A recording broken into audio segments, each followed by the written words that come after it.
Bonjour Mélo, alors je réessaye une autre vidéo, c'est pas simple à faire tout seul, mais voilà, je reprends ce couteau là avec la pointe. Donc je vais essayer de t'expliquer, voilà. Là, le couteau, comme tu vois, il est dans un angle correspondant à ce que je veux, avec le poignet, enfin là tu le vois pas, mais en clair le poignet il est cassé. Voilà, ensuite je bascule le poignet pour garder le même angle par rapport au talon. Donc là, là. Là, j'ai un angle, je vais enlever mon doigt, j'ai un angle qui est X ici, et en faisant pivoter le couteau, tu vois que l'angle, il reste le même ici. Voilà, ça, c'est un truc important à garder. Voilà. Et toujours pareil, donc là, je relève bien la pointe. Donc en clair, enfin, ça va pas être simple j'essaierai de te faire quelque chose tout à l'heure après. Mais voilà, là, l'angle qu'il y a ici, évidemment, si je mets le doigt dedans, tu le verras pas, reste plus ou moins le même que quand j'arrive ici. Voilà. Ça, c'est le plus important à avoir. Donc tu as vu la vidéo vue de dessus, voir comment je fais. Là, alors avec le téléphone qui me gêne un peu, c'est pas simple. Mais voilà, là je relève bien j'enlève bien la pointe pour bien l'attaquer ici. Et là, je fais le ventre du couteau, donc en pivotant le poignet, et je redescends sur le cœur du couteau jusqu'au talon. Voilà, là tu peux regarder, l'angle lui ne bouge pas. Voilà, et une fois que tu as bien la main, après tu peux affûter. Toujours en gardant l'angle. Et de l'autre côté, c'est pareil. Voilà, je garde l'angle et je relève le poignet pour faire la pointe. Voilà, là, j'ai un angle, je bascule le couteau et j'ai toujours le même angle. Voilà, ça, c'est ce qui est important. L'angle, il est derrière par le fait. Là, tu ne le vois pas, mais sur ce côté-là, il est derrière. Voilà. Et là, quand je fais ça, j'ai toujours le même angle entre la pierre et le flanc du couteau.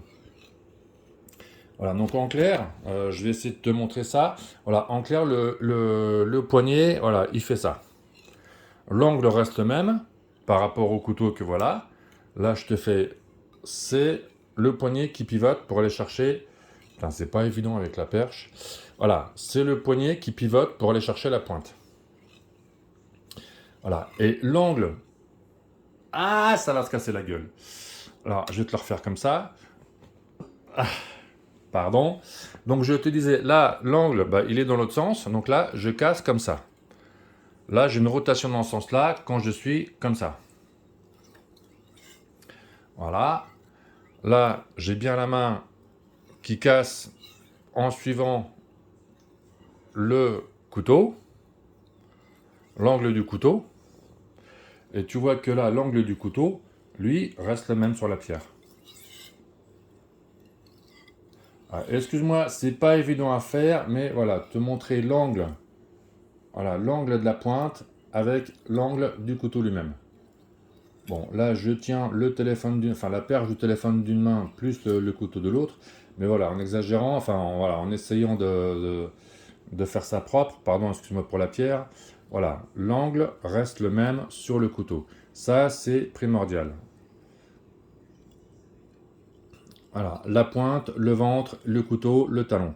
La pointe, le ventre, l'arrondi, le couteau lui-même, et je vais jusqu'au talon. Voilà, le talon, c'est le talon du couteau, il est là.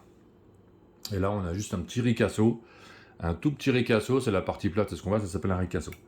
Voilà, donc c'est comme ça qu'il faut voilà, revoir l'angle. Voilà, ça c'est un angle environ 16-17 degrés. Ah, je te jure, c'est pas simple à tenir le support du téléphone et le couteau en essayant de garder un angle pile poil pour te montrer. Voilà, et l'autre côté c'est pareil. L'autre côté, voilà, c'est le poignet qui relève. Voilà, mon poignet se relève pour aller chercher la pointe. Crac.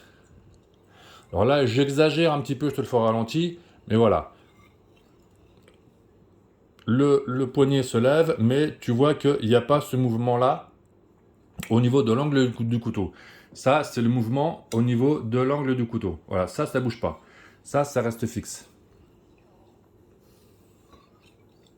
Voilà, j'espère que ça a été concluant pour toi. Bisous à toi.